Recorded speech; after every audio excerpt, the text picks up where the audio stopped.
Okay. Prabhupada gives some examples also how we can show anger. Gives many examples.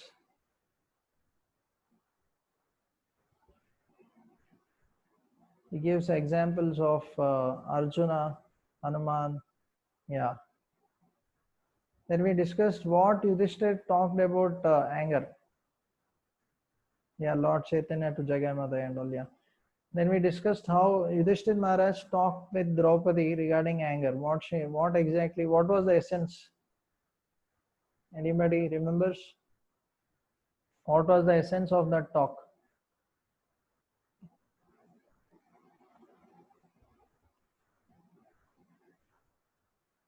So basically, Yudhishthir spoke the ill effects of anger. How if you become angry, what all it destroys. Yeah, and also he spoke about forgiveness. Correct. Then can we use anger on any devotee? Huh? Is it okay to use anger on any devotee? In the sense, when someone commits a mistake, can anyone show anger on anyone? Yeah, we can't show anger on anyone. As long as we are not his authorities, we need not unnecessarily become angry on anyone and everyone. Then we discussed how we should see a devotee in whom we find faults or shortcomings. How we should see them. So yeah, it depends on the relation. Okay.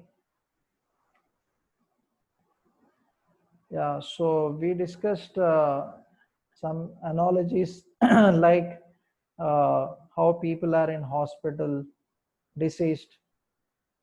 Same way, devotees in ISKCON also may have different shortcomings. We should understand in material world everybody has some faults.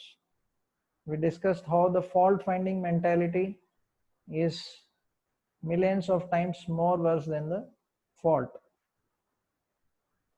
Then we discussed some ill effects of anger with some stories.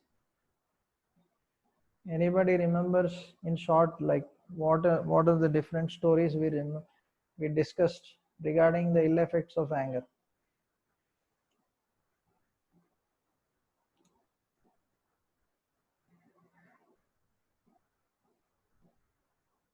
Okay, it's like holding charcoal. That's fine. We discussed lot of stories.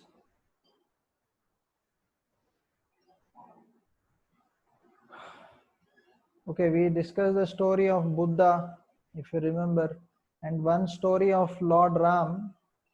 Lord Ram with the dog story, how it comes to complain about the Brahmana who beats him. Okay. Then we also discussed when actually one can show anger. Are there any situations where a devotee can show anger, or we should never show anger? Yes.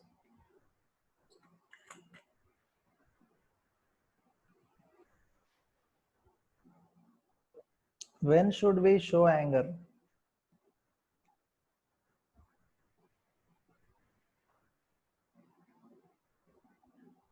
Yeah, when there is service demands. Transcendental anger, only pure devotees can show. We will not be able to show transcendental anger. But sometimes when we are service authority, or like somebody deviates, like Lord Chaitanya, he chastised Chota Haridas, or sometimes different devotees when they were not up to the standard. Uh, So, like that. How juniors should take the anger of seniors? In what consciousness they should take?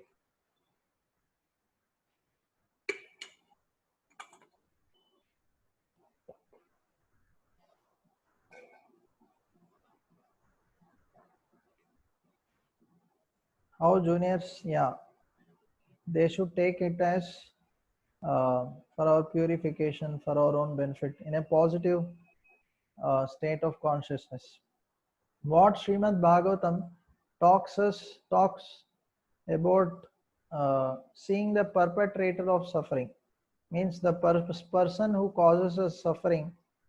There is one sloka which we discussed, what it talks of, a very important sloka, if you remember, what Srimad Bhagavatam talks about. Yeah, no, if we see uh, if we see if we blame the person who is the cause of suffering, yeah, then the same karma will come to us. Yeah, that's correct. If we see the person who is causing us suffering as the object of our suffering, then we will also suffer. We should see how, yeah, the person is just an instrument, object of our karma. Yeah. How devotees can engage Krodha Vegam. At the end, we discussed two, three things. Practically, how we can engage. We should show anger on material scientists who take away faith on God, on Mayavadis and mind. Yeah. How can we give up anger against a devotee? This is somewhat same before, we need not discuss. Okay, another thing, is forgiving sufficient? We discussed, yeah, what we should do apart from, we should forget also. Yeah, apart from forgiving, we should also forget. What are the four stages of anger?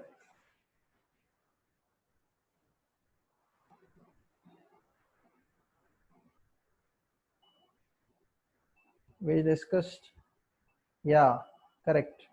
Disturbance, agitation, anger, resentment. Yeah, these four aspects.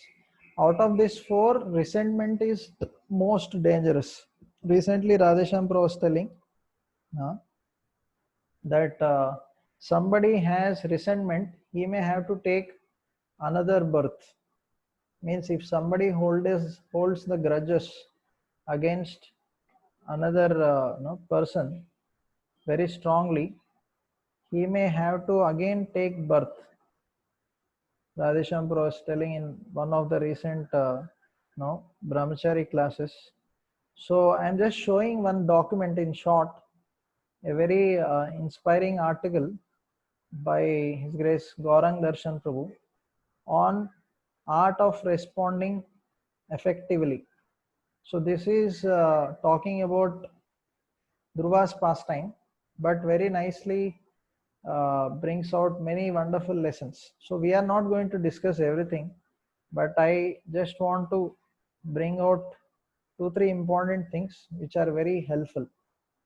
So in that story we see Uttanapad, he gives a very poor response because of a weak heart. I'll share this material.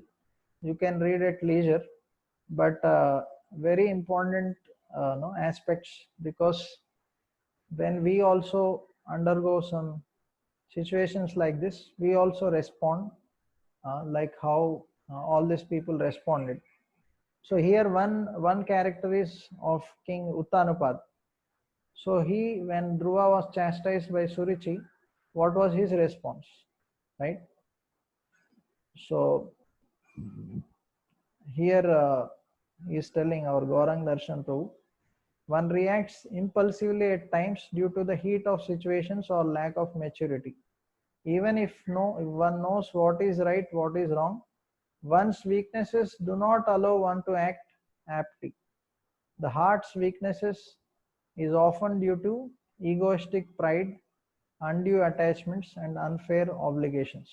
So here our Uttanapad, because of his attachment to uh, Suruchi, he was calm, means he didn't say anything to Suruchi.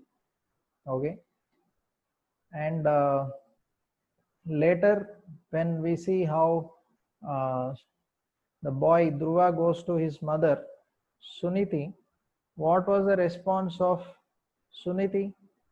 Suniti said, never desire harm for for others who might have caused pain. Hmm? Everyone suffers due to one's own past deeds. Whatever may be your desire, to fulfill that, you need to worship the Supreme Lord. She guides him to take shelter of Supreme Lord. Actually, she tells, because you are in great need of love, because of the chastisement of Suruchi, you came to me seeking mother's love. But no, Vishwanath Chakra Thakur in his commentary says this. She says that actually Lord Vishnu, he can offer the love of millions of mothers. So better than taking shelter of me, you go and take shelter of Lord Vishnu. So in the time of crisis, she guides Dhruva to take shelter of Lord Vishnu. And finally, we see how Uttanapad later on, after his small son Dhruva goes to forest, then Uttanapad, he starts lamenting for his mistake and he regrets and he gets transformed. So this whole pastime actually is very amazing. And how Dhruva also, because of performing bhakti, he could respond very appropriately. And Suniti could also respond properly because of her bhakti. So here he is telling Suruchi acted impulsively due to pride and envy. Uttanapad acted imprudently due to attachment to wife. Dhruva acted obstinately due to material ambition. And Suniti acted maturely due to her devotion to Lord Krishna. See, one situation, how four different people react in four different ways, right? So it's a very wonderful lesson to learn. So I'll share this because we are discussing about the particularly aspect of anger. That's why I thought of sharing this. Okay. So now the next thing, before going to Udara Vegam, there are some things which I forgot to discuss last time about Jiva Vegam.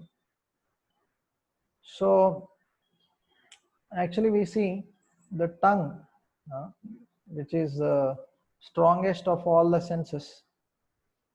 As Prabhupada says, if you control the tongue, then it is easy to control the stomach and genitals. So actually this tongue, if you see, it's only a lump of flesh, right?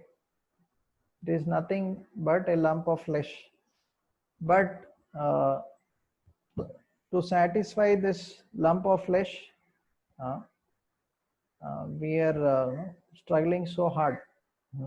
And the food which we take actually stays on the tongue for few seconds, right? So sometimes, although we know certain foodstuffs are not good for us, especially if our digestion is not good and all, so still one may eat out of attachment, but later we only struggle because of so much indigestion and so many other problems. So, but if we understand the illusory nature of this, then we can come out.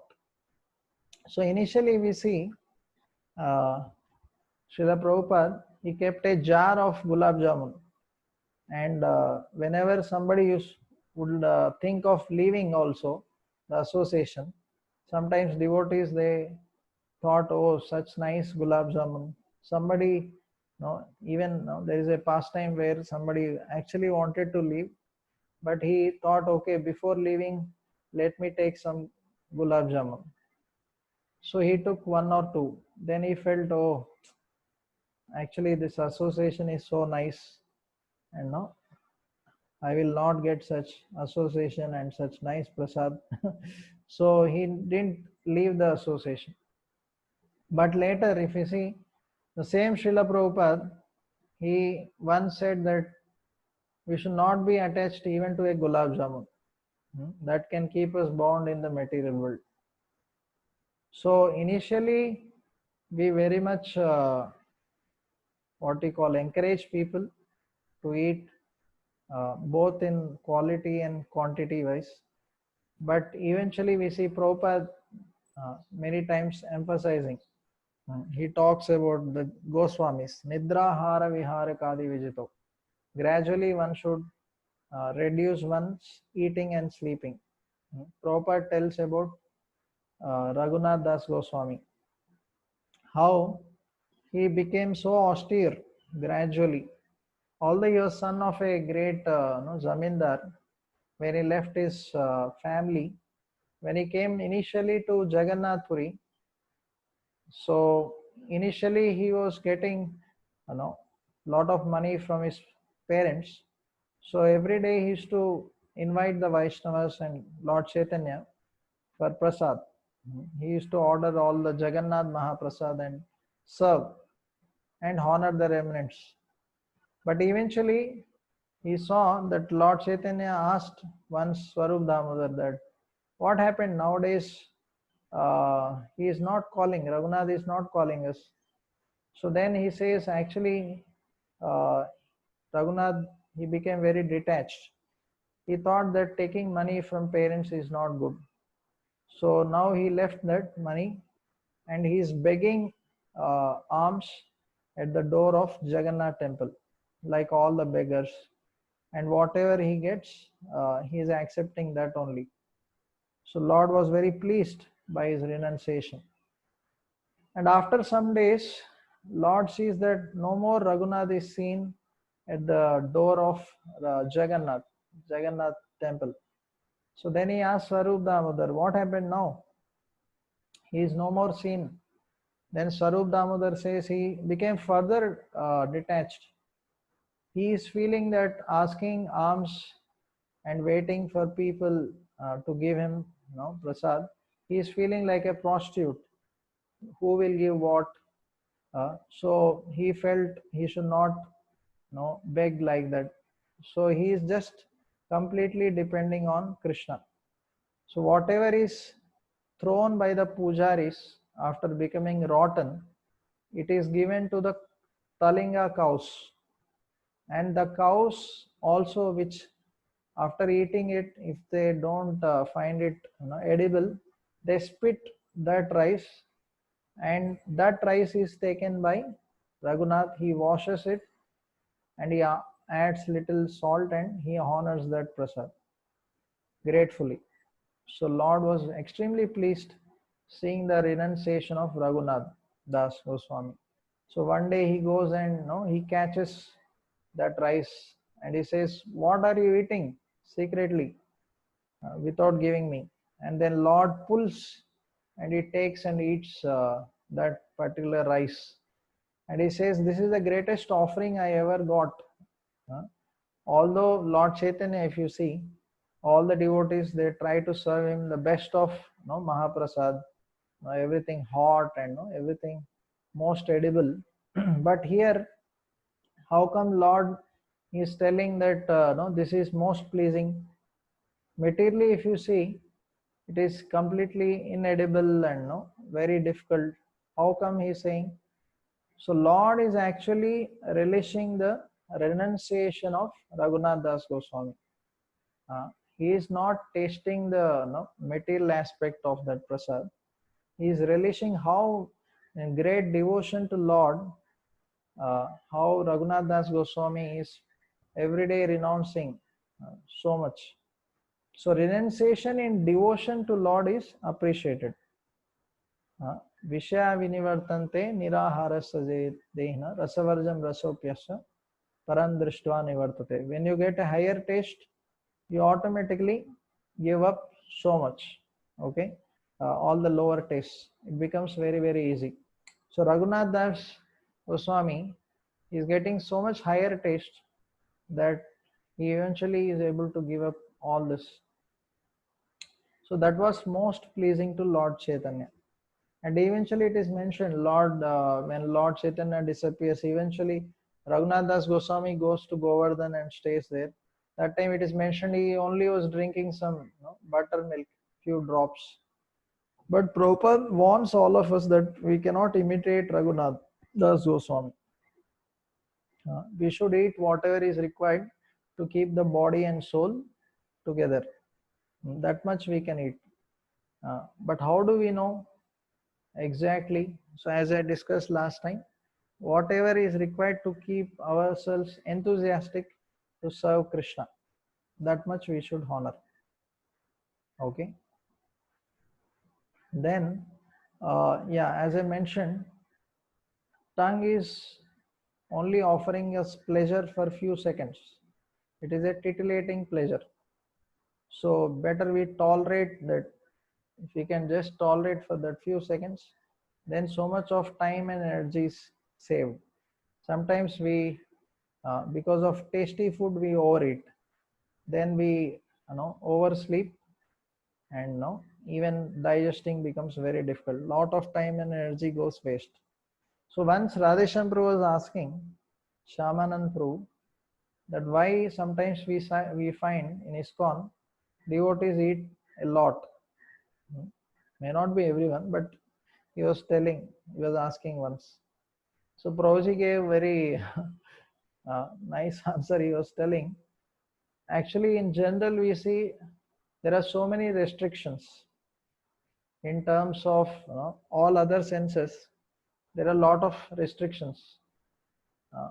So he was telling all the force of all the senses combined together comes through tongue. Because all other senses are in one sense no meat eating, no intoxicant, no illicit sex, so much restriction everywhere. But at one thing there is not so much restriction, where prasad. So he was telling that's why no, Maya attacks us with full force through that sometimes. So that's why it may happen like that. Prabhuji was telling. So now we'll go to Udara Vegam. So what is the difference between Jiva and Udara Vegam? So Jiva Vegam, as I said, it is more about the quality of prasad. What we want tasty foods. We want quality foods. That is about the eagerness to take tasty foods. That is Jiva. And Udara Vegam is about the quantity, how much we want to eat. The stomach says more, more, and more. Just like Govardhan said, give me more, aniyor, aniyor. So like that, our stomach also sometimes says aniyor. I want more and more and more. So actually, the tongue titillates. That is, as we said, titillation of tongue, and this is hunger of the stomach. That is the difference. So Prabhupada initially, if you see, he was personally serving all the hippies. Sometimes the hippies used to eat 20 chapatis also. 20 at one shot, in the sense. And Prabhupada was serving and serving and serving. But eventually, if you see, Prabhupada emphasized in his purports and in his classes also that we should only eat that much which is required to keep the body and soul together. But we see even in devotees there is like Bhima. He is called Vrukodar, right? And we have Raghunath Das Goswami, contrast, right? So, but somebody may say, oh, see, Bhima is eating so much. What is the problem? Yeah, but Bhima, he has so much hunger in his stomach. He not only eats that much, but he also does that much service. It is mentioned he eats one part, means how much he eats, remaining all the other Pandavas, Draupadi together eat that much. But we see also he does Herculean tasks, right? So he himself killed all the Kauravas and he is very strong. So sometimes some devotees may be like that. That's okay if it is required. So there are three things: Mitabuk, Hitabuk, Retabuk. So one of the qualities of a devotee is he should be Mitabuk, uh, that he should eat moderately. And we should also eat foods which are Hitabuk, means which are really beneficial for the body, not anything which is unbeneficial. And Ritabuk means according to seasons. So if we take care of these three criterias, then our uh, health will be proper. Otherwise, then we only have to suffer later on. So Radhesham was telling, by overeating, we create many inconveniences in our own lives. A person may even die early because the undigested food, it goes into blood and it can cause lot of problems. It can even cause diseases. Like somebody takes too much of mango juice, so it can cause dysentery. So we can only eat that much which we can digest. So according to Ayurveda, it is mentioned that half of our stomach can be filled with food, and one fourth should be filled with water, uh, and one fourth should be left with air for proper digestion. Just like suppose one raw example, like we can compare the stomach with a jar, like we have this mixie jars, right? So sometimes if we fill the jar completely with something, if you want to grind it, it becomes very difficult. It may even burst, in the sense it may come out, right? We generally keep it half filled, and then pour some water, so that the complete thing mixes nicely. And we also keep little space, so that the whole thing mixes nicely. Same way our stomach also is something like that. uh, if we completely fill our stomach with food, then how can the stomach digest? It becomes very difficult.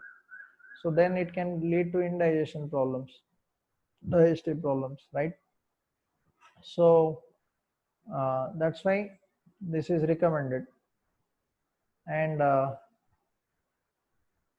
as we discussed, if we control the tongue, then it becomes easy to control the belly and genitals. And Lord Chaitanya Mahaprabhu, he has mentioned balana kaive or balana parive. Don't dress luxuriously and don't eat delicious foodstuffs.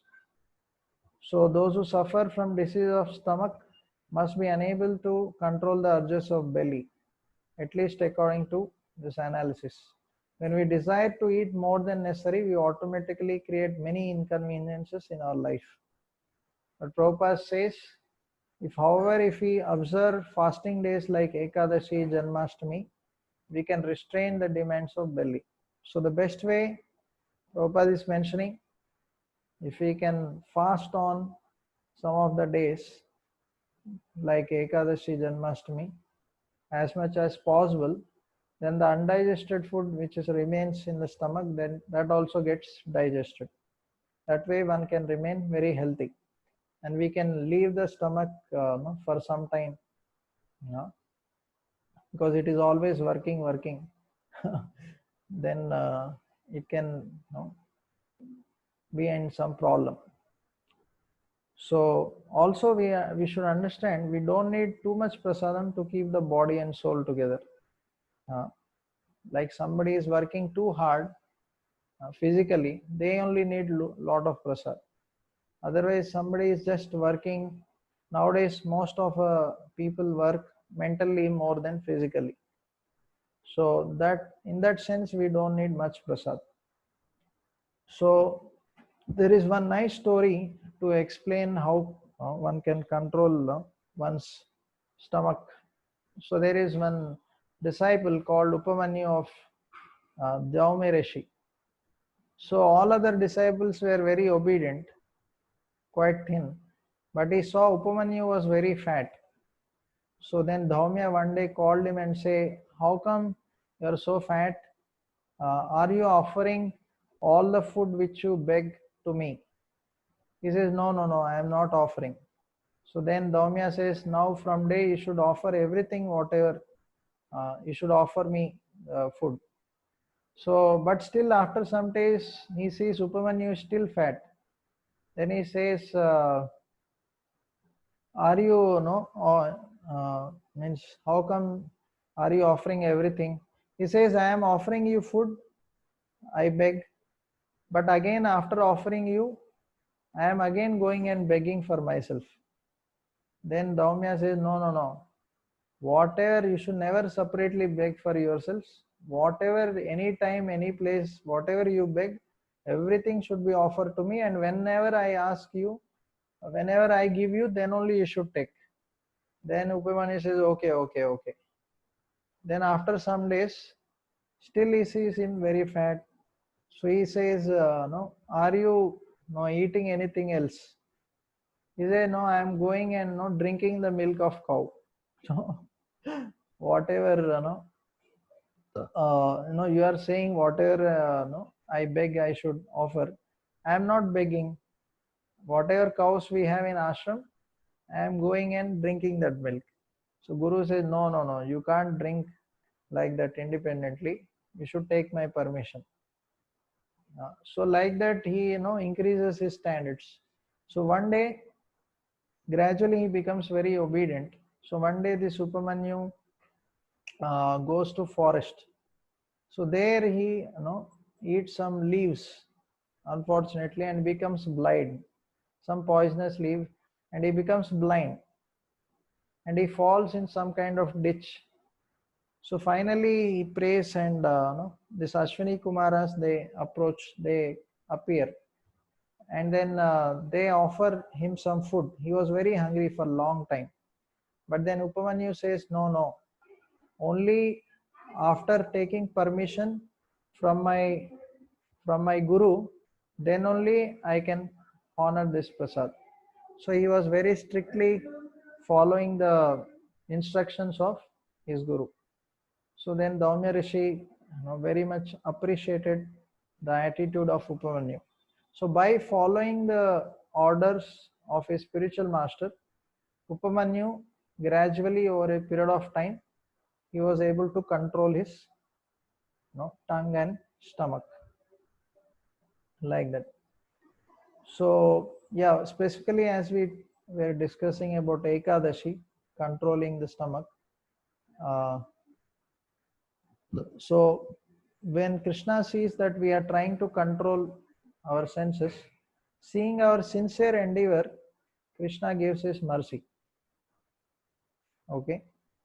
So on Ekadashi especially, one can try to fast as much as possible. So thus giving a break to stomach. So that will help us to chant better and control the stomach. But somebody has this pitta body, kapha vat pitta, the Ayurveda talks about. So if one has a pitta body, means too much acidity and all, so then one will not be able to fast, because they need some food to reduce the acidity in the body. So they can take some prasad. Otherwise, one can try to fast. So as I said, if we can fast, that Jatragni will eat up all the undigested food which is there in the stomach. So fasting, actually Prabhupada also says many times that the medicine for all the problems which we face is fasting. So if we fast, then, and if we drink hot water, then all the toxins which are accumulated in our body will go away. So whatever we discussed, all these principles, in general also, any principle which we discuss, we should always try to apply those principles on ourselves, not to judge someone else. Generally, sometimes we apply or we think of different other people while hearing a lecture or while discussing some principles. So all these principles are meant to be applied on ourselves. So next is Upastha Vegam. So first we'll discuss what Prabhupada mentions in the purports, and then we'll discuss other things. So Prabhupada is mentioning Upastha Vegam, the urges of genital sex impulse can be controlled when not used unnecessarily. One should use only to beget a Krishna conscious child, otherwise they should not be used. So for this purpose, the Krishna consciousness movement encourages marriage not for the satisfaction of the genitals but for the begetting of Krishna conscious children. So that's why Prabhupada is mentioning, as the children grow up, they are sent to Gurukul so that they are trained to become Krishna conscious devotees. So many such Krishna conscious children are required. One who is capable of bringing forth such children, he can engage this Upastha Vegam. Usage utilizes genitals, Prabhupada is mentioning. So we see Krishna also tells Kamosmi Bhartashava. The sex life, as per religious principles, Krishna says, I am that. So we see Bhakti Vinod Thakur. He had 10 children. Nowadays it is difficult, even having one child. He had 10 children. And we see how he prayed to the Lord, please send me a ray of Vishnu, a great soul to help all the conditioned souls. So he gave birth to Bhakti Siddhanta Saraswati Thakur. And we see same way the ideal couple in Srimad Bhagavatam, Kardam Muni and Devahuti. So in that also we see how Devahuti was so austerely serving Kardam Muni and how they gave birth to Lord Kapila. Same way in Srimad Bhagavatam we see the pastime of Diti and Kashyapa. So Diti and Kashyapa, they were they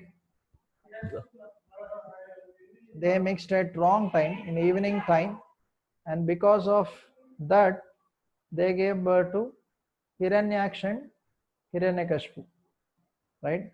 So that kind of sex life is condemned in Srimad Bhagavatam. So for this Upastha Vegam, Bhakti Siddhanta Saraswati Thakur says there are two types of sex: legal, proper and improper, legal and illicit sex.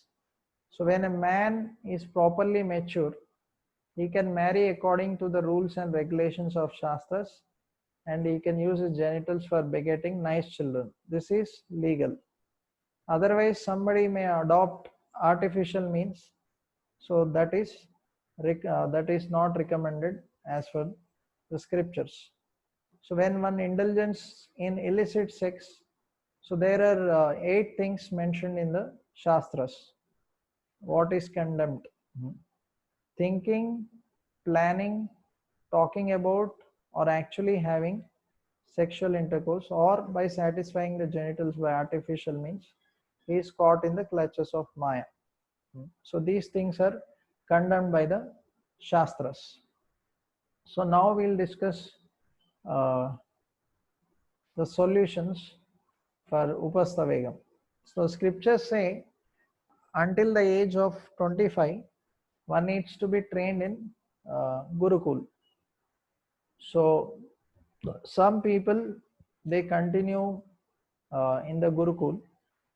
So as they are Naishtika Brahmacharis, they never want to marry. But some, they after getting trained, they get married. They are called Upakurvana Brahmacharis. So Prabhupada also mentions in some of the purports, a grahastha also is sometimes called a grahastha brahmachari, one who only releases semen to produce children, not to just enjoy. He is also called a grahastha brahmachari. So when we understand the pitfalls of sex life, then one will be able to give up this urge. So Prabhupada talks about, he gives the example of camel. Camel, actually it eats its own, means it drinks its own blood. Like when it eats, sometimes it eats thorns. So while eating thorns, it sometimes drinks its own blood, and it thinks that it is very nice, there is no problem. So Prabhupada says, same way, man is losing, just 1 minute, I need to close this door.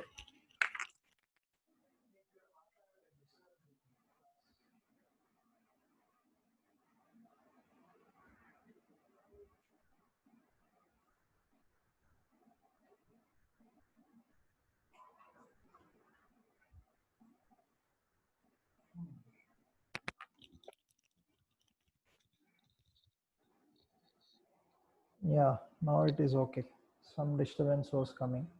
So yeah, so that was one example given in Srimad Bhagavatam.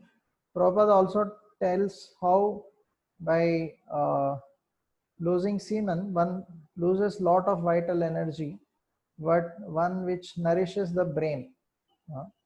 And also Prabhupada tells how one loses determination, lot of valuable things. So in Srimad Bhagavatam, we see so many pastimes where even after enjoying so much sex life, one is frustrated. Like we see the pastime of Yayati, Pururava, or even Ajamil. In all these three pastimes, you see how Yayati, Pururava, they were kings, and it is mentioned in Bhagavatam how they enjoyed sex life for a long time. Even Yayati exchanged his youth with his son Puru, but still, after all that, still they were frustrated. So Srimad Bhagavatam itself is teaching us how just, although it is mentioned that in the material world, this is the highest pleasure, but still we see even somebody enjoying this for a long duration of time, still they are completely dissatisfied and frustrated. And eventually we see how they all take to devotional service, and they repent and they get transformed. So that's why these pastimes are given in Srimad Bhagavatam. Actually, when we read Pururava pastime in the 9th canto, so sometimes it is bewildering. So much description is given, how they enjoy and all. And then eventually it ends, how Pururava feels separation from our, what is her name? I forgot that heavenly damsel. Urvasi, yeah. So we see how Pururava feels separation and it ends. So somebody may think, what is this? Bhagavatam is just ending like this. But we see in 11th canto, if you read the Aila Gita, where Pururava is lamenting very sincerely, right? For enjoying like that. So one should actually read that section of Bhagavatam to see how actually Pururava laments very greatly for all the mistakes.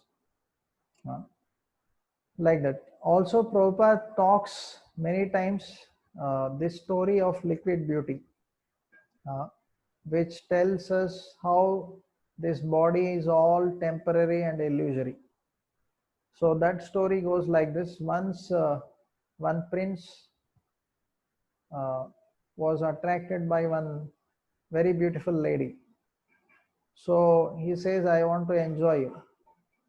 So then the girl says, you can wait for 1 week. What canto for Pururava? 11th canto, Aila Geet. Now Krishna tells to Uddhava, that section there it comes, 11th canto. That is called Aila Geet. 9th canto, the section where Pururava enjoys and all is there. But that is not the end. The conclusion is in 11th canto. Only when you study that, then you will understand. Okay. So then this girl says, okay, you come after 1 week, then we can enjoy. So then meanwhile she takes strong purgatives.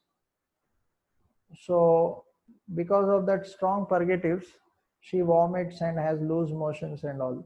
So then she collects all these horrible things in some pots. So after 1 week, that prince comes. Then he knocks on the door. Say there's some very ugly lady, no, opens the door. Then the prince says, "Oh, I want to meet that very beautiful young girl. Where is that lady?" And he says, "I am the same lady."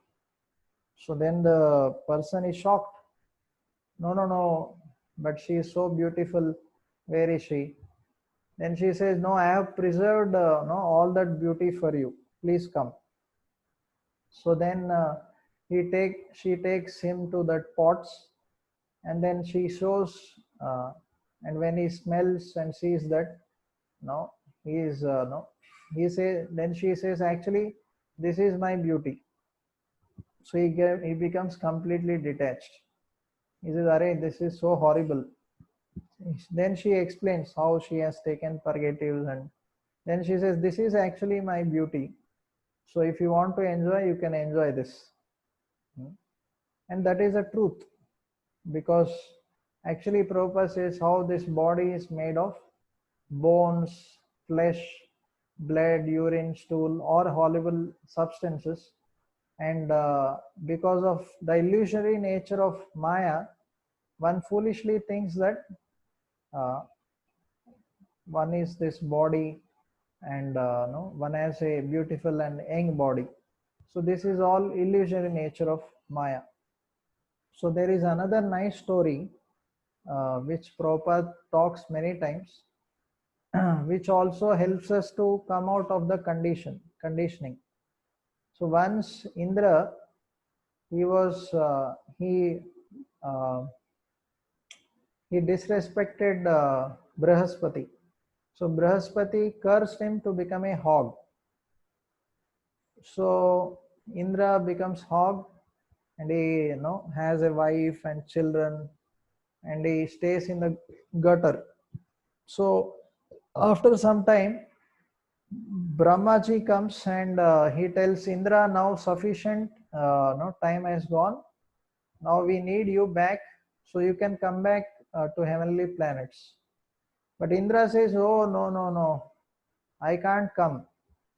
No, such a nice no wife, such nice piglets. How can I leave all this? I will not come." So Brahma was shocked. He says, "How come no, this fellow is so attached to this horrible body, which is so horrible?" So then we see Prabhupada says that a hog, we all know that it is staying in such a horrible condition, right? We all see also how the hogs stay in the black gutter, very horrible, and eating all that stool and everything. But it becomes attached. So Prabhupada says, if you give hog a plate of hot halwa and stool, still it prefers stool only. Why? Because the living entity, the jiva, is covered over by the avaranatmika shakti. The covering potency of Maya is so strong that one forgets how he is suffering. So there are two potencies of Maya: Avarnatmika Shakti, Prakshetatmika Shakti. The covering potency and kicking potency. So Maya covers us and then kicks us. So same way, although our body is also very horrible, it's temporary and illusory, filled with so much suffering: birth, old age, disease, death, the threefold miseries, Adhyatmik, Adi, Bhautik, Adi, Daivik, so much problem. This body is filled with so many problems, right from morning to night, from birth to old age. We suffer in so many ways.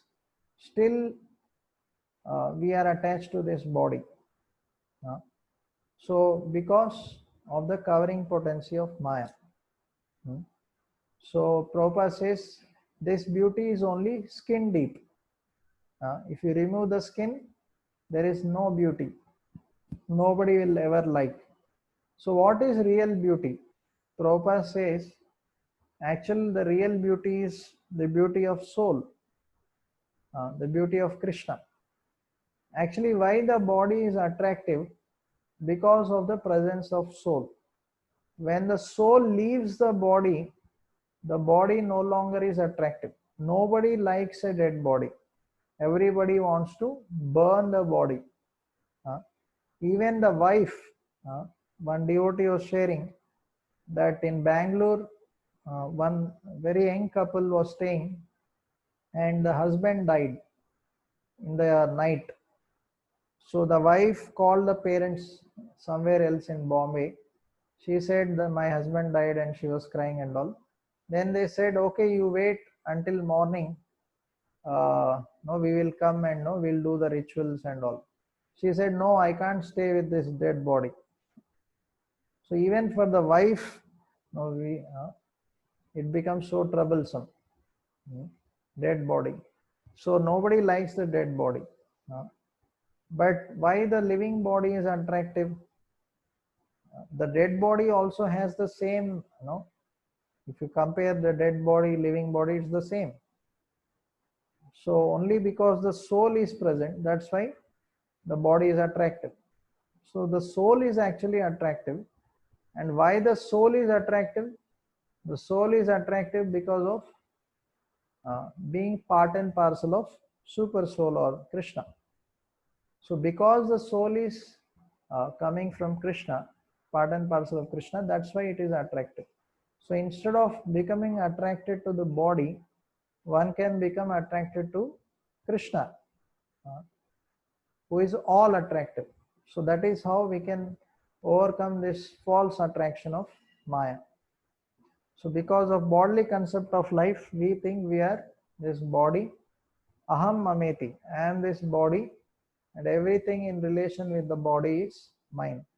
So this false understanding has to be given up.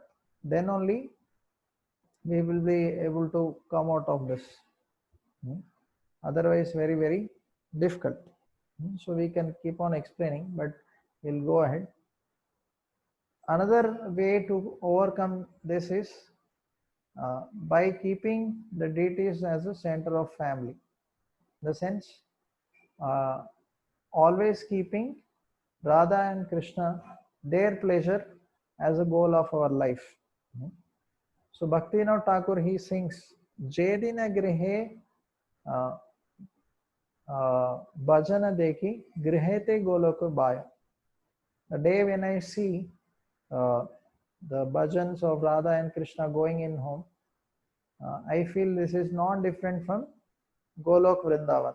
So a family which always keeps the lordships in the center of their lives and serves them. So for them, it is easy. Means they are always only concerned about the pleasure of the lordships. So I have heard from Anand Vrindavan Prabhu in one of his lectures in Pune, how they worship their deities in their home. It's very inspiring. So in their home,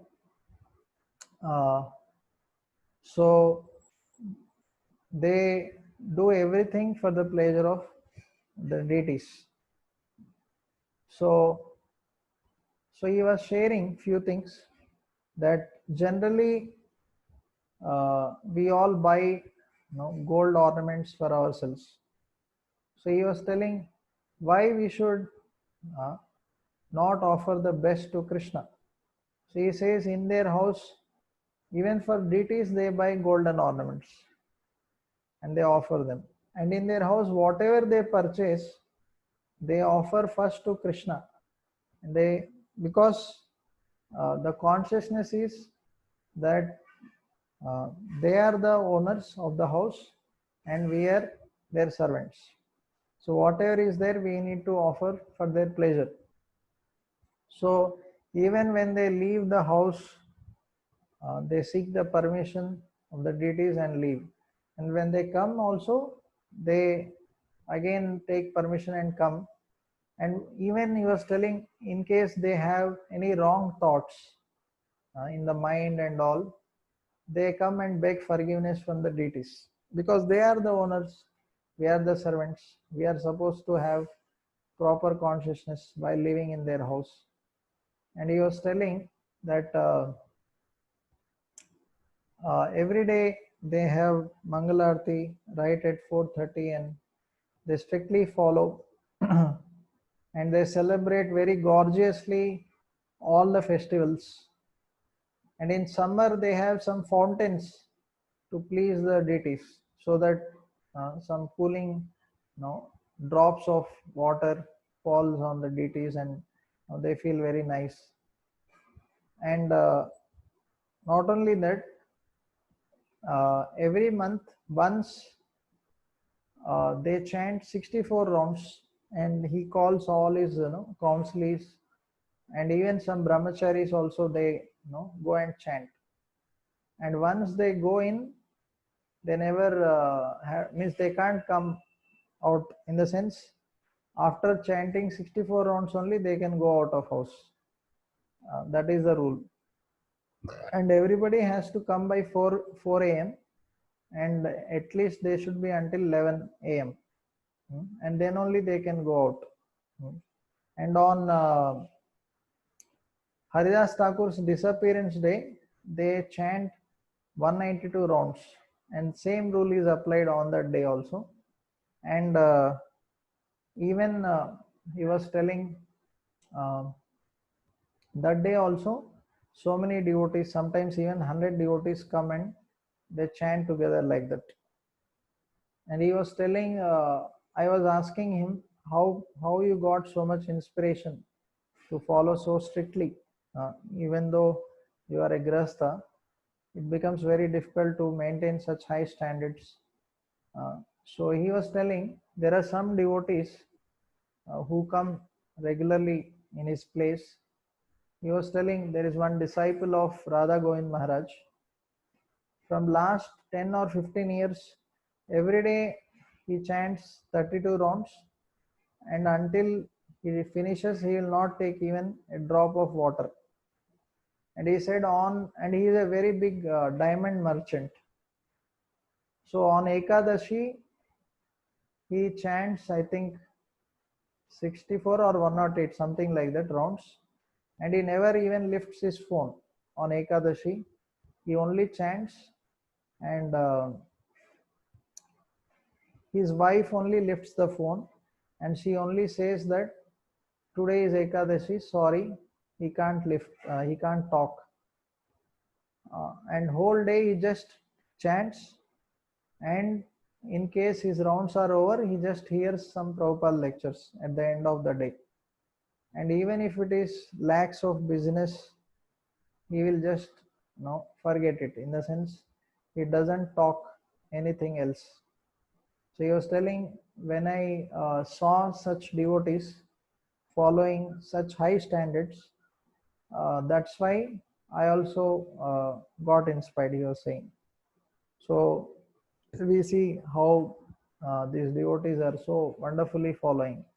One more thing he was saying, even when they go to some function, like outside some functions of family and all.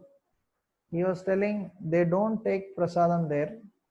They come back, they again cook for the deities, and after offering bhoga, then only they honor. He was telling, how can we eat nice foodstuffs before no, offering for the deities? For deities, if we just leave like that and we enjoy nice foodstuffs, how can we do like that? And he was telling, even in yatra, they carry one photo of the deities, and he said first he offers the bhoga to deities, that photo, and then only they honor prasad. So I was shocked.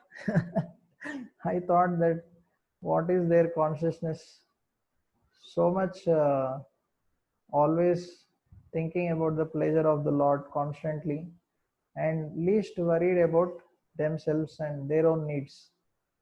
So because such devotees are so strictly following, uh, always focused on the service of the Lord, pleasure of the Lord, then for them controlling all these urges is very, very easy. Vishya vinivartante niraharasadena. It becomes very, very easy.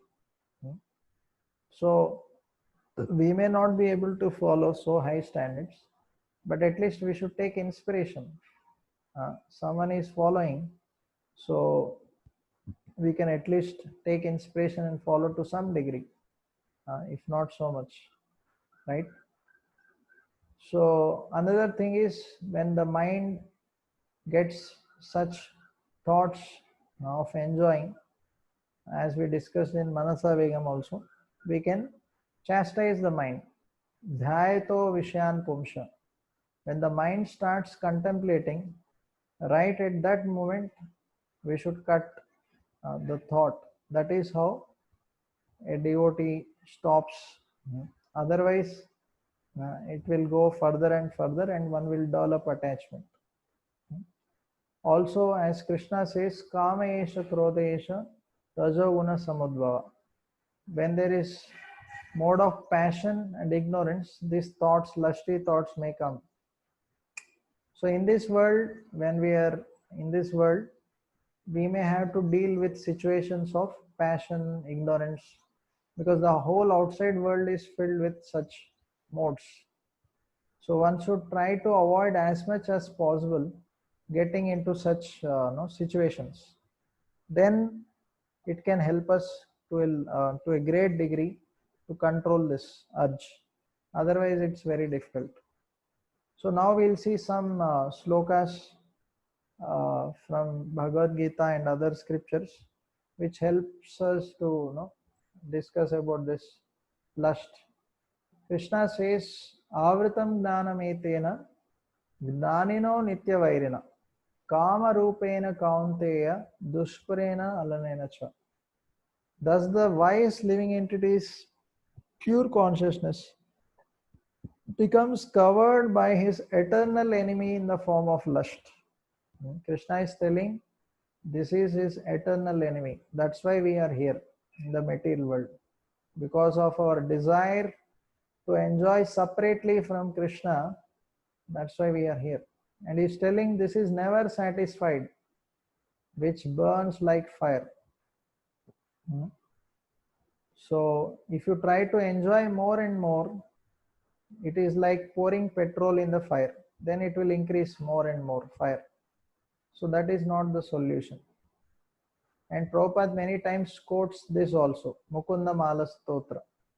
Yavavadi mama cheta Krishna padara vinde navanavara sadamni udyatam rantumasit tadavadi batanari sangame smaryamane bhavati mukha vikara sushtu nishtivanam cha. So some devotees, when Prabhupada quoted this verse, when he was telling this, it appeared to them as if Prabhupada is really spitting. So here Mukund Malastotra, Kulashekar Alvar is telling, since my mind has been engaged in the service of the lotus feet of Lord Krishna and have been enjoying an ever new transcendental humor. Whenever I think of sex life with a woman, my face once turns from it and I spit at the thought. So, because he is getting such a higher taste in serving the Lord, so for him, all this becomes a insignificant thing. Okay.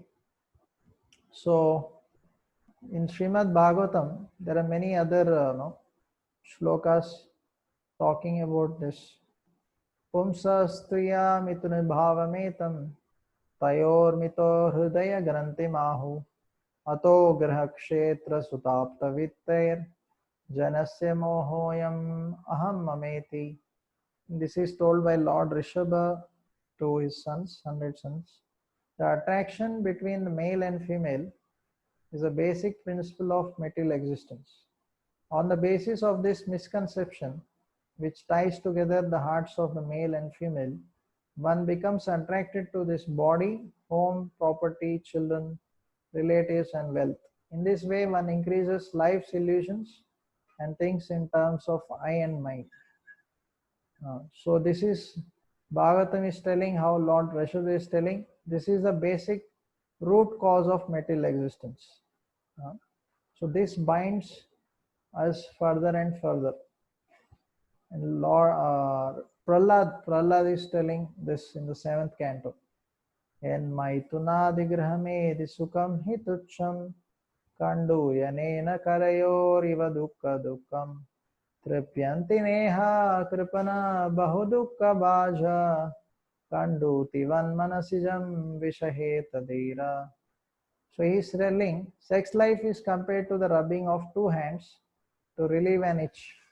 Grahamedis, so-called grahasthas who have no spiritual knowledge, think that this itching is the greatest platform of happiness, although actually it is a source of distress. The Kupranas, the fools, who are just the opposite of Brahmanas, are not just satisfied by repeated sensuous enjoyment. Those who are dhira, however, who are sober and who tolerate this itching, are not subjected to the sufferings of fools and rascals. So Bhagavatam is talking about Grahamedis. So Prahlad is comparing this to be an itch. So Prabhupada is to say, when there is a itch, if you tolerate, then you will be safe. But if you keep scratching, then it becomes a wound. So same way, Prabhupada was telling in one of the lectures, one should tolerate this sex desire so that one will be saved. So in the conclusion of the first verse, Prabhupada mentions that one who controls the 6 items, the 6 urges, is called a Swami or Goswami. Unless one is master of his senses, one should not be called Goswami, but Godas. Because in Vrindavan, Prabhupada saw so many people were calling themselves Goswami, but actually they were not. And finally, Prabhupada quotes this. Also, in the previous verse, there is one more thing I forgot. Kanduvitam Kandutivan Manasijam. Actually, Prabhupada mentions in the word-to-word translation, Manasijam means it's all in the mind. He says actually sex life is all in the mind. One thinks he is a male or one thinks he is a female, but actually this is all wrong conception because we are not this body. So that is the illusory conception. So here, in the conclusion, Prabhupada quotes this, Matirna Krishne Paratasvatova Mito Abhipadyeta Graha Vratanam Adanta Gobir Vishatanta Mishram Puna Punascharvita Charvananam. For those who have decided to continue their existence in material world for the gratification of their senses, there is no chance of becoming Krishna conscious, not by personal endeavor, by instruction from others, or by joint conferences. They are dragged by the unbridled senses into the darkest region of ignorance, and thus they madly engage in what is called chewing the tube. So one should understand that this sense gratification has been going on life after life. So one should, as Mahabharata says, Ahara Nidra Bhayamaitunam Sha Samanyametad Pashubir Samanam Dharmohitesho Adhiko Vishesho Dharmena Hina Pashubir Samanam.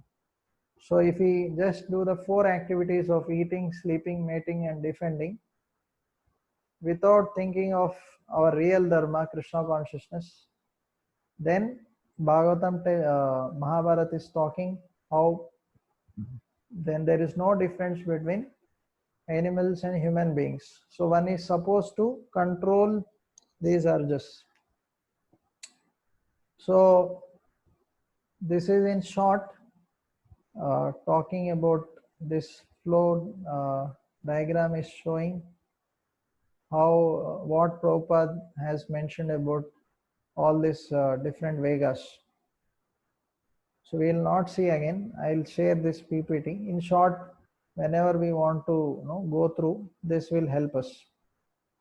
So one part talks about what Prabhupada exactly mentioned about, in short, about each of the Vegams, what is the problem and what is the solution given. Like for example, Prabhupada in Vacho Vegam, he talks how the Karmis and Jnanis, their talking is compared to the snakes, the frog, quacking of the frog. The solution is Krishna Katha, like that. So every problem and solution is given. And another diagram is showing what Bhaktisiddhanta Saraswati Thakur in his Anuvriti commentary, what he spoke about the 6 urges. So he spoke first about Vacho Vegam, Manasa Vegam, and then he talks about the remaining in terms of urges of the body. He divides that urges of body into tongue, belly and genitals. There he talks all these things. So now we will discuss about the second verse quickly. We will go to the second verse and recite. 1 minute.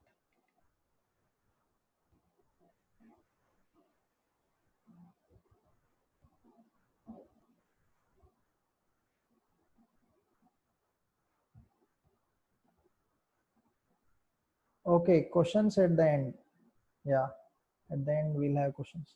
Atyahara prayasascha prajalpo niyamagraha janasangascha laulyamcha shabdir bhaktir vinashyati. So Rupa Goswami is telling the 6 things which are detrimental for devotional service. What are they? Once devotional service is spoiled, when he becomes too entangled in the following 6 activities. What are they? Eating more than necessary or collecting more funds than required. That is atyahar. Prayas.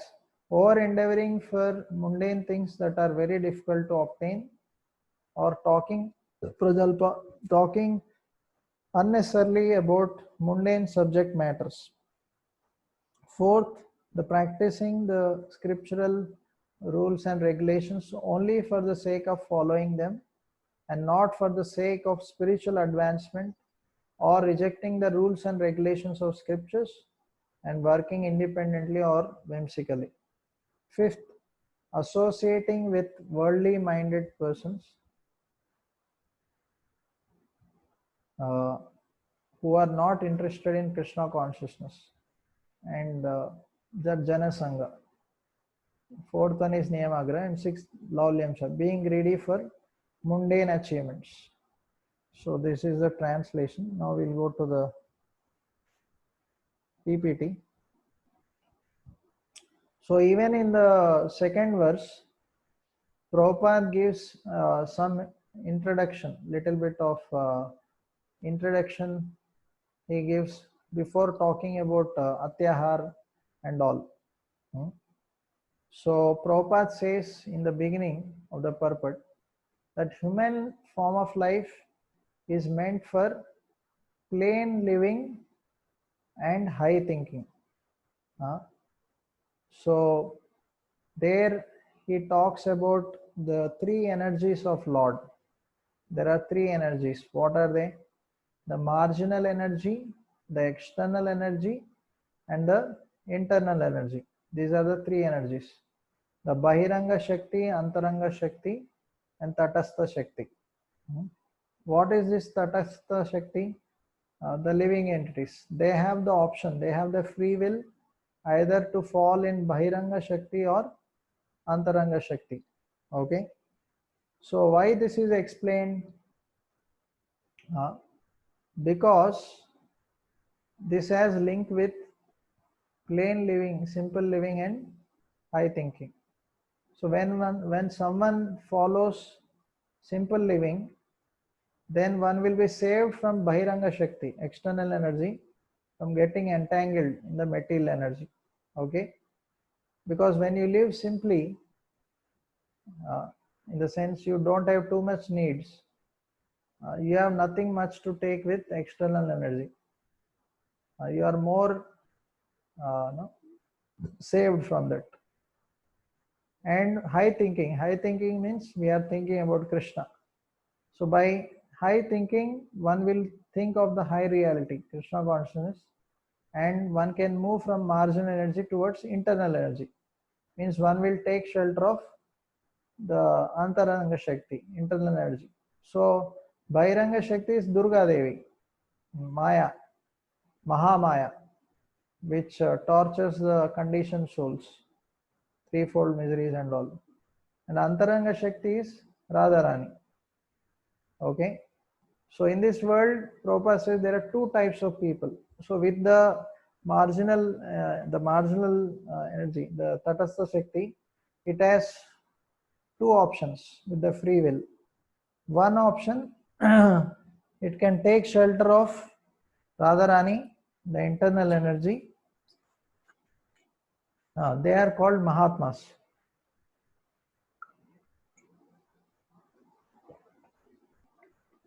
Mahatmanastu mam partha daivim prakritam ashritva bhajante ananya manaso jnatva bhutadam avayam. So the Mahatmas, they always take shelter of Daivi Prakriti, the internal energy. So they are all always under the shelter of Srimati Radharani. So they are Krishna conscious. But the Duratmas, those who are following Maya, they are under Durga Devi. So they suffer the threefold miseries. So this is the introduction given. So the living entity has the option, free will, either to follow the positive alternatives of Krishna consciousness or to neglect them and fall prey to all these bad aspects. That's why it is explained. So using our free will, if we properly use our free will and take shelter of Lord, then we will always be saved.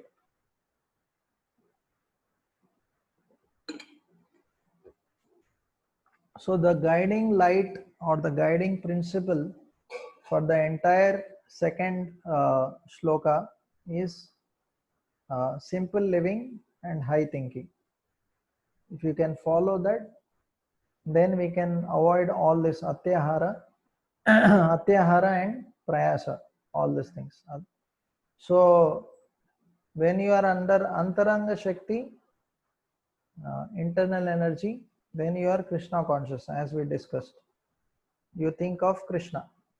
But when you are under Bahiranga Shakti, there is Trishna. Trishna means hankering for the material objects of this world. So we always have the option either to be under this or that. So now first we discuss about atyahar, eating more than necessary or collecting more funds than necessary. So in atyahar, if the practitioner collects more than takes or accumulates more than necessary, his spiritual life will be lost. So because of too much accumulation, he will forget simple living, high thinking. Then all his living will be more focused on accumulation only, and there is no time for high thinking, right? So that's why that is emphasized. One should not do atyahar because there is no time for high thinking, and because of too much accumulation, one cannot live simply also. So everybody has this choice. Either you accumulate material things or you accumulate spiritual things. So one should understand, as Krishna says in Bhagavad Gita, this world is dukkhalayam ashashvatam. Everything will be finished at the time of death. So there is a small story. Once one father wants to test who amongst the sons is most capable of handling the property. So his father was a devotee. So he called all his sons, and he gave each one of them 25 rupees. And then he said, all of you, you purchase some things with this 25 rupees. Let us see. So, and you should collect that and keep in a room. So the first son, he thought, I'll show how I am very intelligent. So the first son purchased lot of donkey stool. Maybe it might be freely available, but anyway, he purchased lot of donkey stool and filled the entire room with that. Second son, he purchased something else, material, and he filled some grass and all, dry grass. But the third son, he purchased one photo of Radha and Krishna. So then the three sons showed what they purchased. So then the father eventually saw everything and gave the whole property to the third son because he was most intelligent, because he used all the money for Krishna. So this story teaches us one important thing, that ultimately everything, in the sense anything material of this world is like that donkey stool. In the sense, it is all useless because it's ultimately temporary and illusory. It will be finished. The only thing which is really beneficial in this world is service to the Supreme Lord, because that is only eternal. Okay, so already in our life, as we discussed, we have the choice.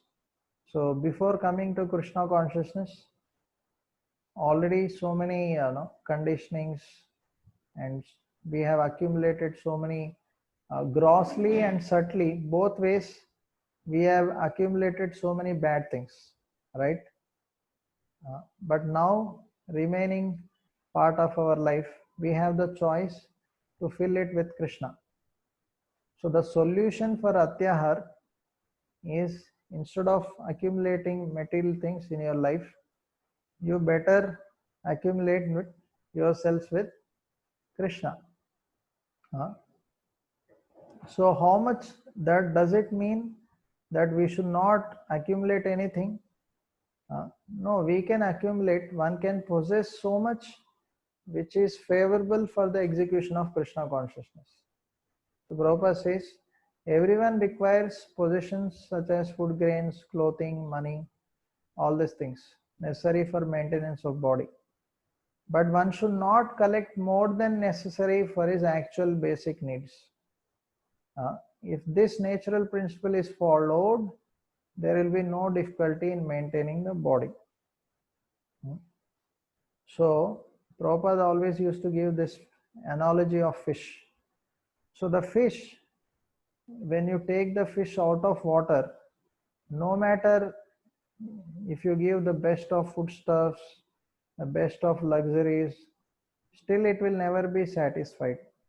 Same way, the living entity, no matter how much material objects you give, he will never be satisfied. He will always be dissatisfied. So the only solution is to give Krishna. The soul is satisfied only by serving Krishna, because that is our constitutional position. Just like the fish, when the fish is inside the water, it is happy, right? It is satisfied. Once it comes out, it is never satisfied. So Prabhupada gives another example of a bag of rice. He says, when suppose you keep a bag of rice on the street, he says a bird may come and take few grains. Some animal may come and take a mouthful of grains. But a man, he may come and take all the bag and run away. Seeing left and right, if somebody is not there, he will just take. So this, he said, this is atyahar. There is a statement also, no? In this world, there is enough for everyone's needs, but not for one man's greed. So because of this excess greed, man always wants to accumulate more and more. So this is atyahar, Prabhupada says. Then in Bhaktisiddhanta Saraswati Thakur, in his commentary, he says, too much endeavor to acquire knowledge on the part of mental speculators or dry philosophers, it falls within the category of atyahar, collecting more than needed. So, work of karmis who write volumes of books on economic development, that also falls in the category of atyahar. So even as devotees also, one should not sometimes unnecessarily gather too many books. Not only material, even spiritual books also. You may say, Arey, why? What is the problem? Sometimes we just purchase so many books, read little of this, little of that, and we never finish any book. So one should actually first purchase all Prabhupada books, finish them very systematically, regulatedly, and after finishing all Prabhupada books, including Bhagavatam, Chaitanya Charitamrita, then one can actually again start revising. But apart from that, one can also read other books. But sometimes before finishing Prabhupada books, we start reading so many other books also, which may not be required so much. Unless it is absolutely required, we should not. We can read like Leelamrit and books on Prabhupada, that's okay. But other books are not so much required, unless recommended by some spiritual authorities. So, because that will become a distraction. Too much accumulation, but no reading at all. Whatever is required actually for our spiritual advancement is given in Prabhupada books. So Radheshambra was telling, reading other books is compared to eating chutney. When you take prasad, you may be taking chutney, but that is not the main item, right? So that is like little, one spoonful, something like that. So Prabhupada then explains the purport that the true purpose of religion, what is the true purpose? Religion entails understanding the laws of God, because the proper execution of these laws ultimately leads one out of material entanglement. So the true purpose of religion is to make a person come out of the material existence. If religion is not helping him to come out, then there is no use. So then Prabhupada says, unfortunately, some people, they accept religion for material prosperity only. So because of atyahar or because of excessive desire for such prosperity, they only accept religion even for this. So sometimes some people may also think that no, actually I am accumulating for the sake of my next generation.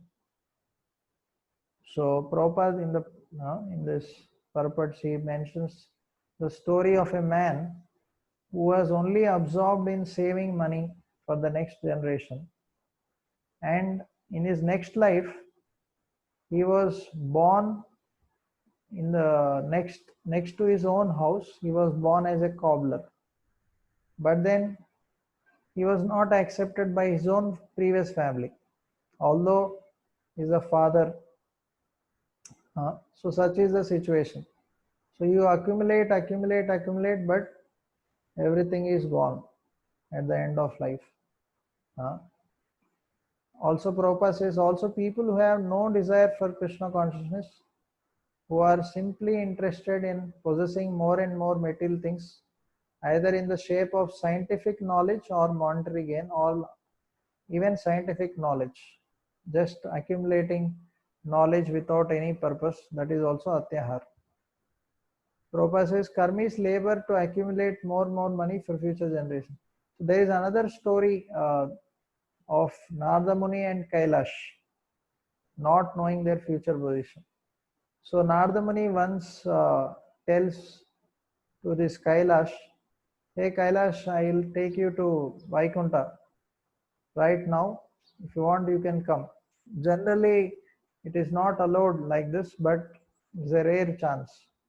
Kailash says, no, I have to marry and I have to take care of family.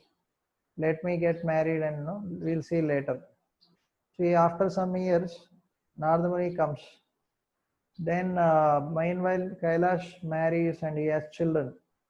Then he says, okay, now you come. Kailash says, oh, no, no, no, I have my children. How can I come? I have to take care of them.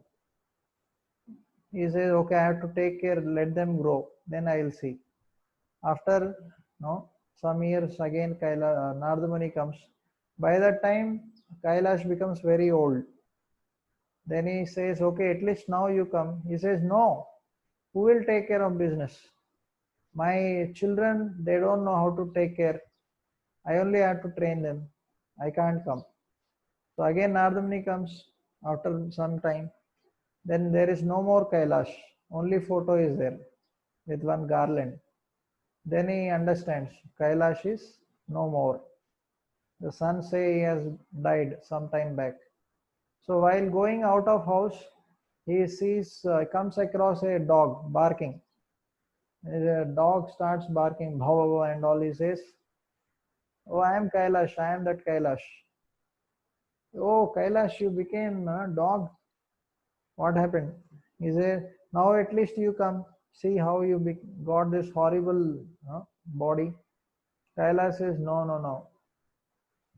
Actually, these fellows, they don't know how to protect their house.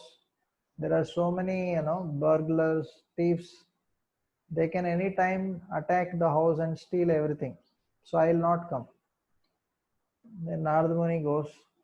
After some time, when he comes, there is no dog also. Dog, then he asks Kailash sons.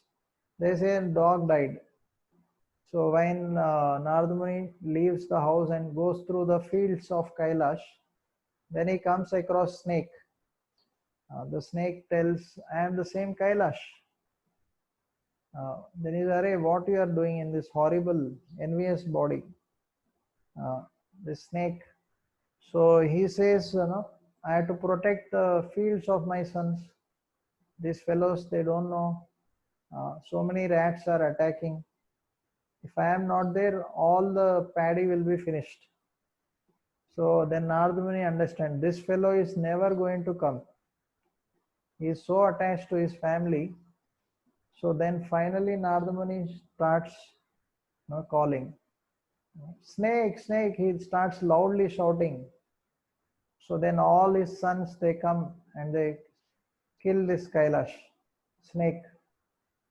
Although he is the same father, their own father, then eventually Kailash realizes how material attachment is very dangerous.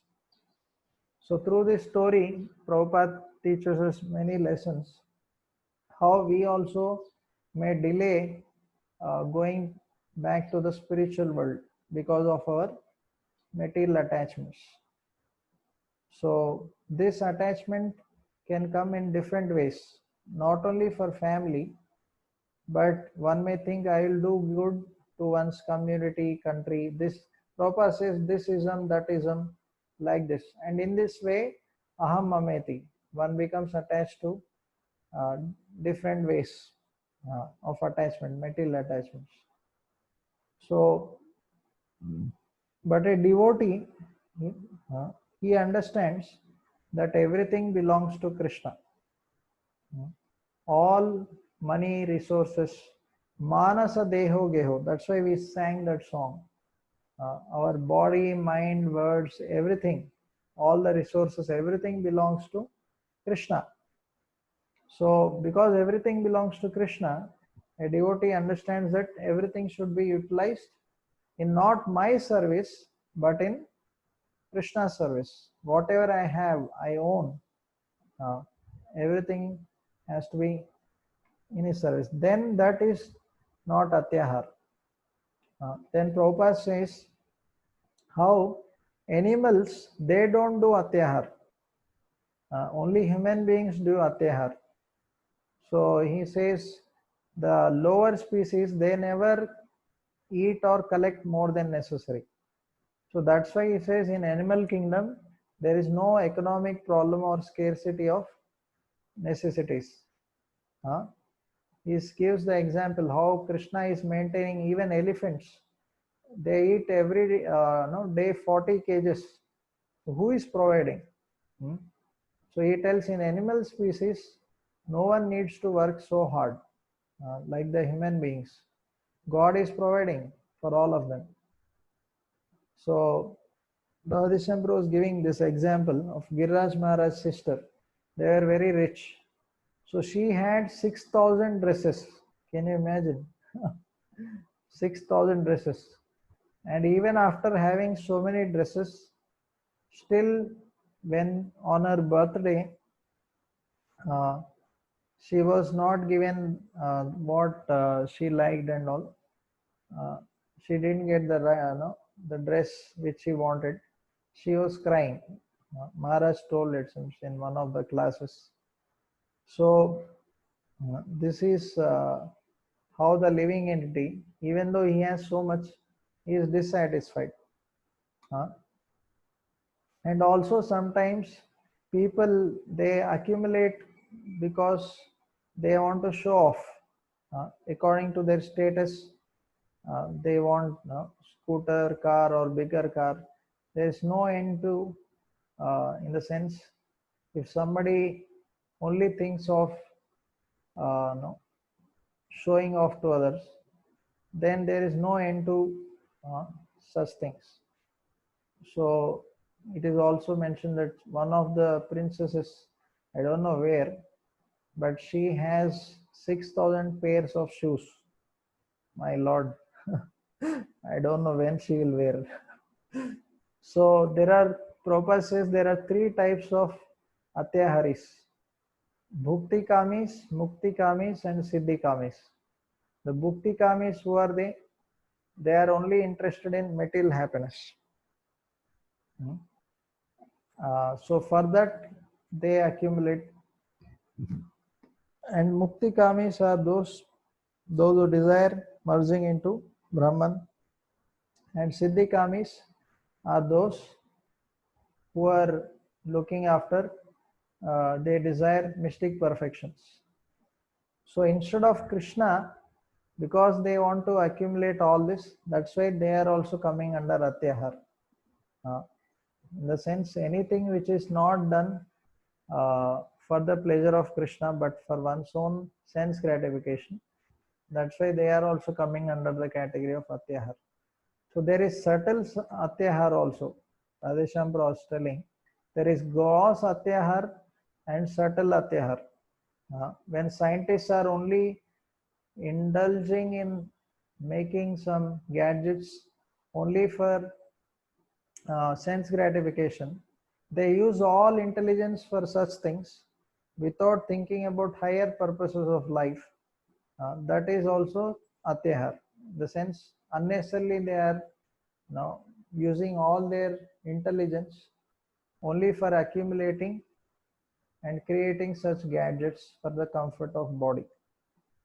So the basic reason behind all this Atyahar is bodily consciousness. So people want unlimited happiness but without Krishna. But unfortunately they don't understand, if you have Krishna, you have everything and much more. Actually in the spiritual world, if we understand this one thing, that if you have Krishna, you have everything, then we can easily avoid Atyahar. And that is true, because when a devotee fully surrenders to Krishna, Krishna gives everything. Actually, Krishna gives himself. So if Krishna gives himself, then what else is required? Everything else is there, right? So then there is no need for looking for any other thing other than means any other material things of this world, right? But because people don't want Krishna, they are only worried about their body and needs of the body. That's why there is problem. So there are some more aspects, but I think we'll discuss next time. Now if somebody has, because then Prabhupada talks a lot about capitalists and communists and all. So if anybody has any questions, they can ask about this particular, whatever we discuss today, about Udara Vegam, Upastha Vegam and Atyahar to some extent. So next time we'll finish this Atyahar, Prayasa, Prajalpa, all those three things, and maybe other things also if possible. Okay.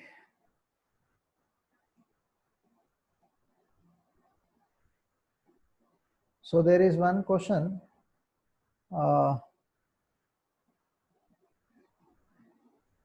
Doctor gave, one devotee is asking, doctor gave some prescription saying that he should eat 4 times a day, at least fruits, else one will become weak. Yeah, if doctor is recommending something, Ayurvedic doctor, if it is really required, okay, we can eat 4 times a day. But as we discussed, whatever is required to keep the body and soul together, that may not be Udara Vegam and all. Means not that 4 times we eat too much. Okay. So any other questions anybody has regarding any of the things which we discussed? Otherwise we'll end then here. Okay.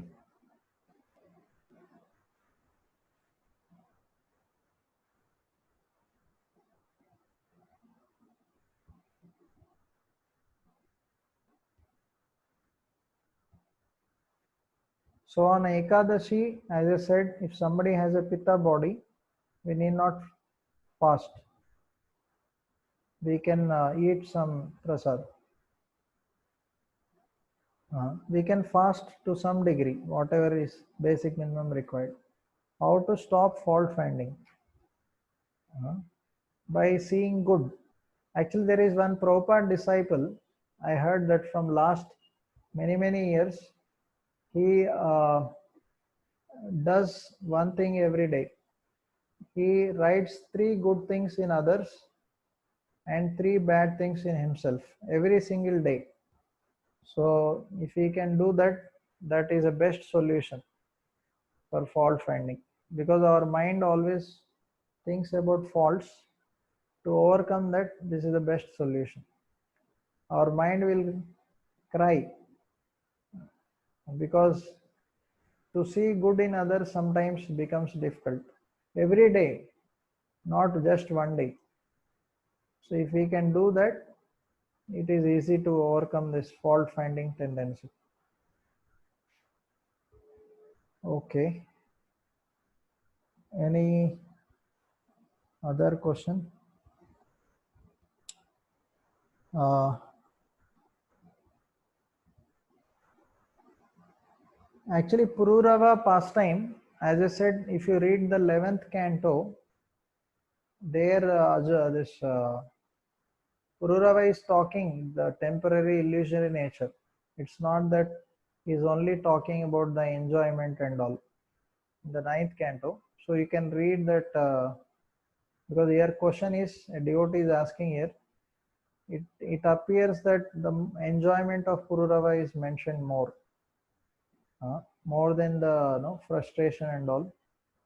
It's not about frustration. It's about he explains how all the so-called enjoyment is all how it is temporary and illusory.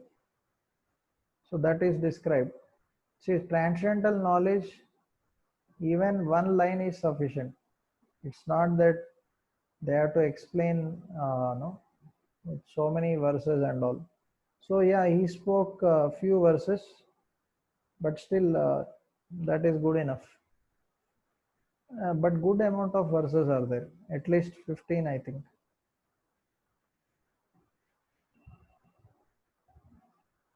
Okay, fine.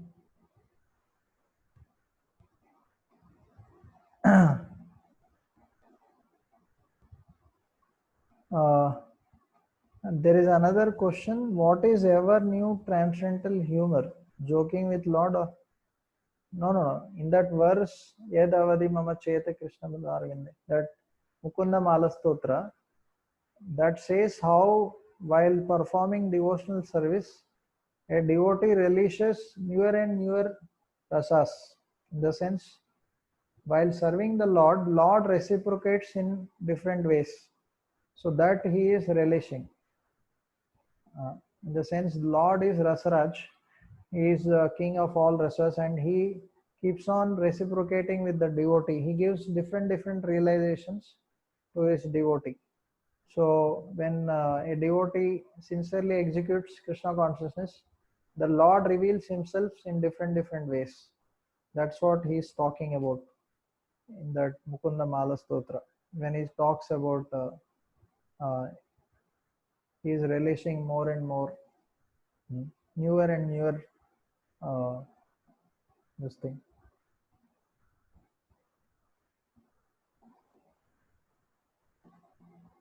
Okay, any other questions?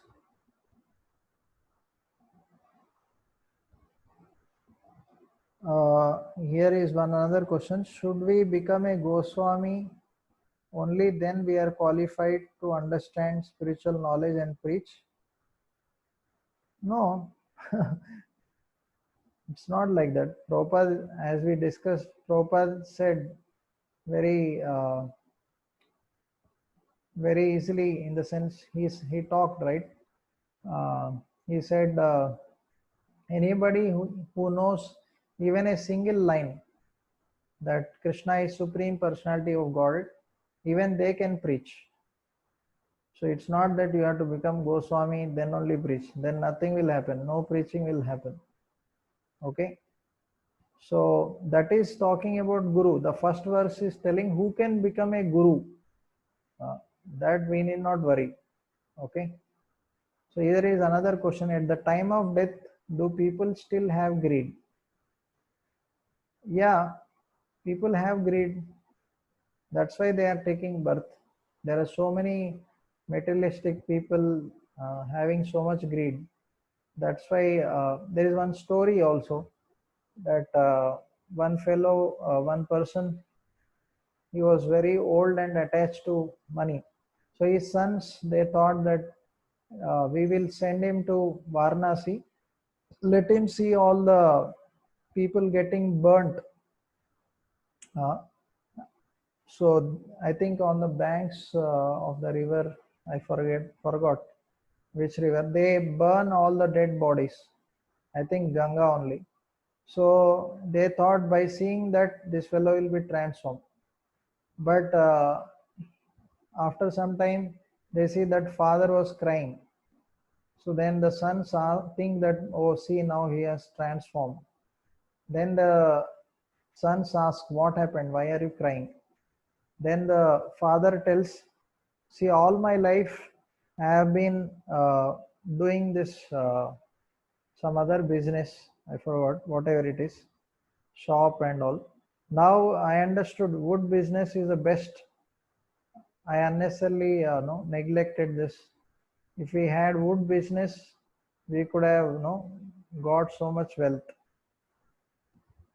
Because he saw so much wood is required for burning the bodies. So even at the time of death, people don't forget. Means they are only worried about wealth because of bodily consciousness. Okay, I think I'll.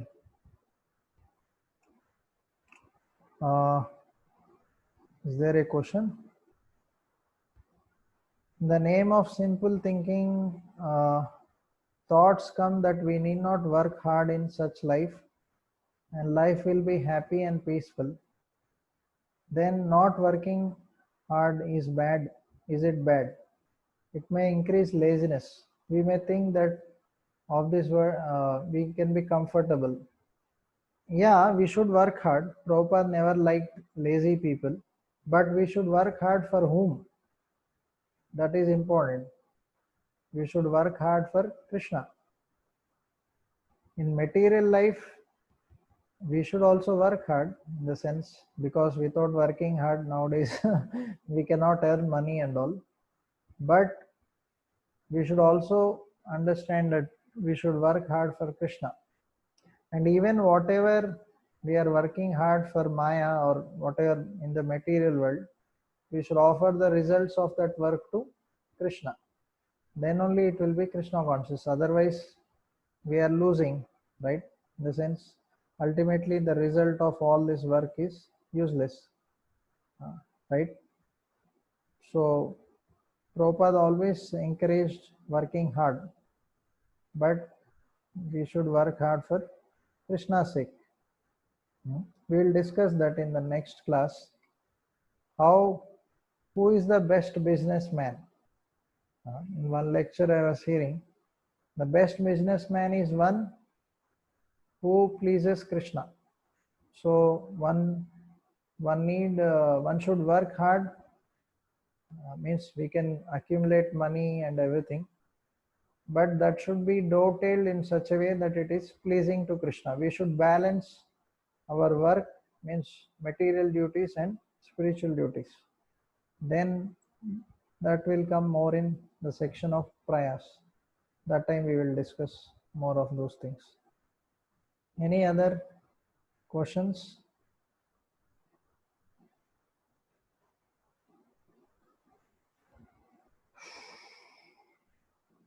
Okay, we can. How to take shelter of Radharani? By chanting, very simple. Okay, so we'll end here. I think it's already 4 now, beyond 4. Shri, what is this? Upadeshamrit ki jai. Srila Prabhupada ki jai. Srila Rupa Goswami ki jai. Okay, one devotee is asking how to control eating habits. We already discussed so much. You just revise what we discussed. I'll send the PPT notes. So if you just revise and meditate on those points, we can control our eating habits. Hare Krishna. Most important thing is we have to apply what we are discussing. If you apply, automatically you will control the tongue. Hare Krishna.